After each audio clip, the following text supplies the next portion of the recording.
ओम शांति, ओम शांति।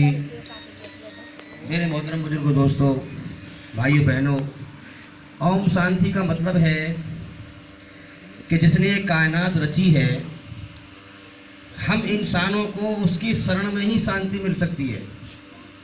इसके अलावा हमें दुनिया में कहीं शांति नहीं मिल सकती।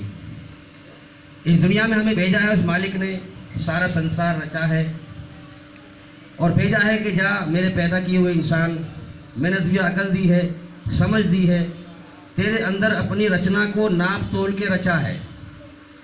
अब दुनिया में जाकर मुझे बिन देखे मेरी खोज कर। अगर तूने मुझे पा लिया तो सब कुछ पा लिया, अगर मुझे खो दिया तो सब कुछ खो दिया। तो मेरे भाइयों, हम दुनिया के अंदर देखते हैं कि कायनात बनी हुई दिखाई दे रही है, बनाने वाला दिखता नहीं है। कहाँ है? कायनात चलती हुई दिखाई दे रही है, चलाने वाला दिखता नहीं है किधर है। तो इससे साबित होता है कि हमारा जो बनाने वाला है उसको ये पसंद है कि हम बिन देखे उसकी खोज करें और हम बिन देखे उसको पहचानें। उसकी दी हुई अकल का सही इस्तेमाल करके हमारे अंदर जो उसकी रची हुई रचना है, जो ईश्वर की हमारे अंदर रची हुई रचना है, जब हम अच्छा काम करते हैं तो हमारे अंदर सुकून पैदा कर देता है और जब बुरा काम करते हैं तो बेचैनी पैदा कर देता है। इस रचना के आधार पर हमें पूरी तरह से बुराई से बचकर अच्छाई पर चलकर उसे पाना है। ये हमारा टेस्ट है, ये हमारा इम्तिहान है। इस दुनिया में कोई इंसान हमेशा रहने को नहीं आता, जीवन का समय लेके आता है, मुकद्दर की रोजी लेके आता है और उसको ईश्वर ने आंखें दी देखने के लिए, कान दिए सुनने के लिए, अकल दी सोचने के लिए। जीवन का समय हर इंसान लेके आया है। अब उसका इम्तिहान है कि कौन सी अकल अपने मालिक को पहचानती है।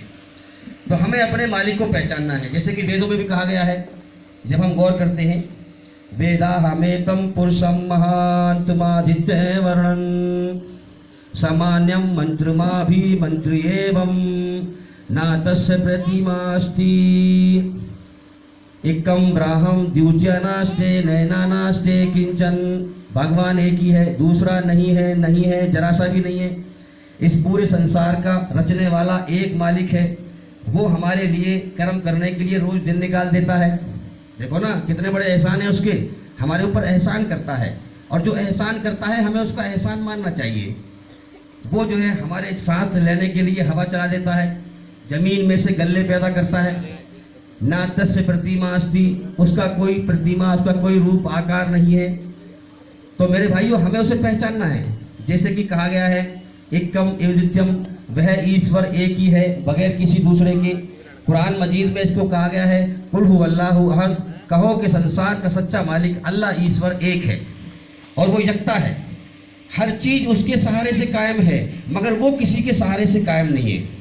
हाँ, ईश्वर अल्लाह की कोई शुरुआत नहीं है, वो कहीं से शुरू नहीं होता और ना उसका अंत होता है। ना उसकी शुरुआत है ना उसका अंत है।